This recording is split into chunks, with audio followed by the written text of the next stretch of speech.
ആണെങ്കിലും ഇന്റർവ്യൂലാണെങ്കിലും എല്ലാ കാര്യങ്ങൾക്കും ചുട്ട മറുപടി കൊടുക്കുന്ന ആളാണ് നിഖില ചേച്ചി.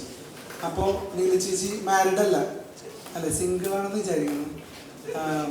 അപ്പോൾ മാരിഡ് അല്ലാത്ത ഒരാളോട് ഒരു പ്രായം കഴിഞ്ഞു കഴിഞ്ഞാൽ എല്ലാവരും ചോദിക്കുന്ന ഒരു ചോദ്യമാണ് കല്യാണം കഴിക്കുന്നില്ലേ. ഉണ്ണിച്ചേട്ടനടക്കം അത് ഇടക്ക് നേരിടാറുള്ളതാണ് ഇന്റർവ്യൂസിലടക്കം. അപ്പോൾ അങ്ങനെ ഒരാൾക്ക് നിഖില ചേച്ചി എന്ത് മറുപടി കൊടുക്കും? അപ്പോൾ നിഖില ചേച്ചി ആസ് ആൻ ആക്ട്രസ് ഇത്രത്തോളം വളരെ തഗ്ഗായിട്ട് അങ്ങനെ ഒരു മറുപടി കൊടുക്കാം. പക്ഷേ സമൂഹത്തിൽ ഒരുപാട് പെൺകുട്ടികൾക്ക് തഗ്ഗായിട്ടുള്ള മറുപടി അല്ല. അതാണ് അത് നിങ്ങളുടെ പ്രശ്നം. ഞാൻ ചോദിച്ച പോയിന്റ് വേറെയാണ്. ഞാൻ പറയുന്നത് തഗ്ഗാക്കുന്നത് നിങ്ങളാണ്. ഞാൻ ശരിക്കും പറയുന്നത് മറുപടിയാണ്. എനിക്ക് താല്പര്യമില്ല. ഞാൻ ആരോടും പറയില്ല കല്യാണം കഴിക്കേണ്ടെന്നോ കല്യാണം കഴിച്ചാൽ അങ്ങനെ ആയി പോകുന്നൊന്നും പറയും. എനിക്ക് ഇപ്പം ചെയ്യാൻ താല്പര്യമില്ല എന്ന് മാത്രമേ പറയാറുള്ളൂ. യെസ്. അപ്പോൾ എൻ്റെ ഒരു ചോദ്യം എന്താണെന്ന് വെച്ച് കഴിഞ്ഞാൽ, ഇപ്പോൾ അങ്ങനെ ഒരുപാട് പേര് ആ ട്രോമ അനുഭവിക്കുന്നുണ്ടാവും ഇങ്ങനെയുള്ള ചോദ്യങ്ങളിൽ ഒരുപാട് ആൾക്കാർ. അപ്പം അങ്ങനെയുള്ള ആൾക്കാർക്ക് ഒരുപാട് റിലേറ്റ് ചെയ്യാൻ പറ്റുന്ന ഒരു സിനിമയായിരിക്കും ഗെറ്റ് സെറ്റ് ബേബി. അല്ല അങ്ങനെ പടം കണ്ടിട്ട് കയറാന്ന്. അപ്പോൾ അല്ല അങ്ങനെ ചോദിക്കുന്നത്. അപ്പോൾ ഞാനിതിൽ വരുന്നൊരു വിമർശനം കേട്ടായിരുന്നു. ഈ പടത്തിൽ വരുന്ന വിമർശനത്തിൽ നിങ്ങളെങ്ങനെ അഭിമുഖീകരിക്കും എന്നറിയാൻ വേണ്ടി ഞാൻ ചോദിക്കുകയാണ്. അങ്ങനെ ഒരു കുട്ടി ഉണ്ടാവാത്തത് അല്ലെങ്കിൽ കല്യാണം കഴിക്കാത്തതൊക്കെ ഒരു വലിയ പ്രശ്നമായിട്ടാണോ നിങ്ങൾ അഡ്രസ് ചെയ്യുന്നത്? അല്ല നിഖില ചേച്ചി ഫസ്റ്റ് പറ.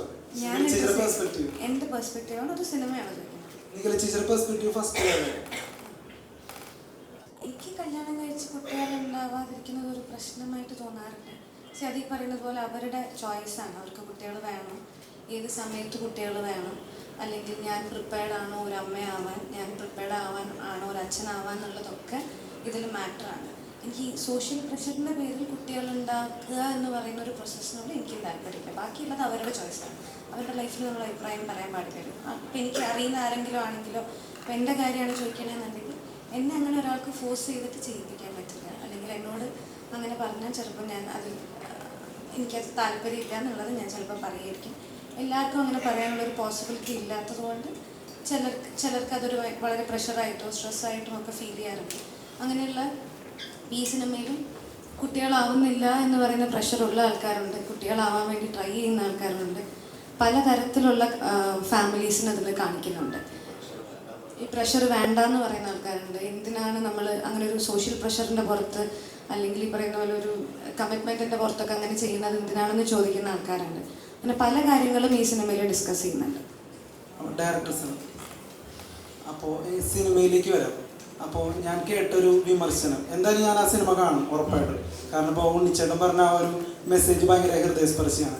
അപ്പോൾ അങ്ങനെ ഒരു മെസ്സേജ് തരാനായിട്ട് ഈ സിനിമയ്ക്ക് പറ്റിയിട്ടുണ്ടെങ്കിൽ അത് ഈ സിനിമയുടെ വിജയം തന്നെയാണ്.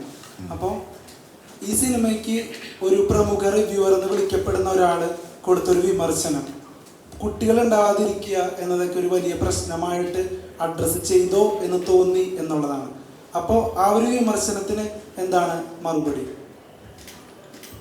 വിമർശനത്തിന് നമ്മൾ മറുപടി കൊടുത്തോളന്നില്ല. ഒരാൾ അയാളുടെ പെർസ്പെക്റ്റീവ് പറഞ്ഞു. നമ്മൾ പറഞ്ഞല്ലോ, ഇത് ഞങ്ങൾ കുട്ടികൾ ഉണ്ടാക്കുക അല്ലെങ്കിൽ കുട്ടി ഉണ്ടാവുക എന്നുള്ളതല്ല ഈ സിനിമയുടെ മെയിൻ. അതൊരു സെറ്റിംഗ് ആണ്. ഇപ്പം IVF സ്പെഷ്യലിസ്റ്റ് ആയിട്ടുള്ള ഒരു ഡോക്ടറുടെ ക്യാരക്ടർ ഉണ്ണി പ്ലേ ചെയ്യുമ്പോൾ അതുമായിട്ട് ബന്ധപ്പെട്ട് പ്രഗ്നൻസി, ഡെലിവറി, കുട്ടികളുണ്ടാവൽ, അതിൻ്റെ സൊസൈറ്റൽ പ്രഷർ, ഇതിനെപ്പറ്റിയൊക്കെ നമ്മൾ സംസാരിക്കും. പക്ഷെ നമ്മളിതിൽ പറയുന്ന കഥ ഈ പറഞ്ഞ നേരത്തെ ഇവർ തുടങ്ങി വെച്ച പോലെ അച്ഛൻ, അമ്മ, കുടുംബം, ഭാര്യ, ഈ റിലേഷൻഷിപ്സ്, ഇതിൻ്റെയൊക്കെ ഇമ്പോർട്ടൻസ്, ഇവർ തമ്മിലുള്ള റിലേഷൻഷിപ്പിൻ്റെ ഇമ്പോർട്ടൻസും ഇമോഷൻസുമാണ് നമ്മൾ ഈ സിനിമയിലൂടെ പറയുന്നത്. ഇപ്പോൾ ഒരു മകൻ അമ്മയോടുള്ള സ്നേഹം അല്ലെങ്കിൽ ഒരു ഭർത്താവിന് ഭാര്യയോടുള്ള സ്നേഹം, ഇതെല്ലാം പ്രതിപാദിച്ചു പോകുന്നൊരു സിനിമയാണ്. ഇതിൽ നമ്മൾ കുട്ടി ഉണ്ടാക്കുന്നൊന്നും അല്ലെങ്കിൽ അങ്ങനത്തെ ഒരു മെസ്സേജ് നമ്മൾ കൊടുക്കാൻ ഉദ്ദേശിച്ചിട്ടില്ല. കുട്ടി ഉണ്ടാവാതിരിക്കണമെന്ന് നമ്മൾ മെസ്സേജ് കൊടുക്കാൻ ഉദ്ദേശിച്ചിട്ടില്ല. ഈ സിനിമയിൽ നമ്മൾ പറയുന്ന ഈ കുടുംബ ബന്ധങ്ങളുടെ കഥ പറയുമ്പോൾ അതിൽ വന്നു പോകുന്ന സൊസൈറ്റലായിട്ടുള്ള പല കാര്യങ്ങളും, ഈ സൊസൈറ്റൽ പ്രഷർ, ഇപ്പം നിങ്ങൾ പറഞ്ഞ പോലുള്ള സൊസൈറ്റൽ പ്രഷറിനെ പറ്റി സംസാരിക്കുന്നുണ്ട്. അത് ഒരു ഡോക്ടറുടെ പെർസ്പെക്റ്റീവിലാണ് നമ്മൾ പറയുന്നത്. അദ്ദേഹത്തിൻ്റെ അടുത്തേക്ക് വരുന്ന രോഗികൾക്ക് പല പല കാര്യങ്ങൾ പറയാനുണ്ട്, പല രോഗികൾക്ക് പല കാര്യങ്ങൾ പറയാനുണ്ട്, പല ആവശ്യങ്ങളായിട്ട് വരുന്ന ആൾക്കാരുണ്ടാവും. ഇവരെല്ലാം നമ്മൾ ഡെപ്പിക്റ്റ് ചെയ്തിട്ടുണ്ട്.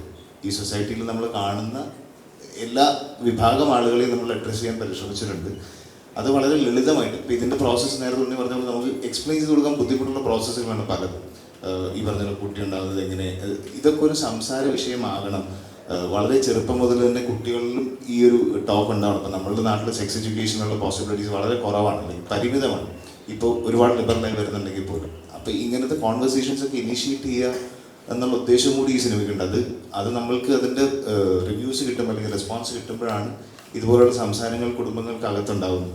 ഇപ്പോൾ ഒരു മകൻ അമ്മയ്ക്ക് ഈ സിനിമ ഇഷ്ടപ്പെടുമെന്ന് അറിഞ്ഞിട്ട് ആ അമ്മേനെ കൊണ്ടുപോകുമ്പോഴാണ് നമുക്ക് നമ്മളുടെ സക്സസ് എന്ന് പറയുന്നത്. ഞങ്ങൾ ഫേസ്ബുക്കിലൊരു വീഡിയോ വന്നതിലാണ്, എൻ്റെ അമ്മയ്ക്ക് ഈ പടം കാണണമെന്ന് പറഞ്ഞുകൊണ്ട് ഞാൻ കൊണ്ടുപോകാമെന്ന് പറഞ്ഞൊരു മകൻ കൊണ്ടുപോയി. അതൊക്കെയായിരുന്നു ഞങ്ങളെ സംബന്ധിച്ച് ഇതിലെ വിജയം എന്ന് പറയുന്നത്. അല്ലാണ്ട് കുട്ടികൾ ഉണ്ടാക്കുന്നതിനെ പറ്റിയോ അല്ലെങ്കിൽ അങ്ങനെ ഒരു സിനിമയല്ല ഇത്. ബന്ധങ്ങളുടെ കഥ പറയുന്നത്, റിലേഷൻഷിപ്സിനെ പറ്റി പറയുന്ന സിനിമയാണ്.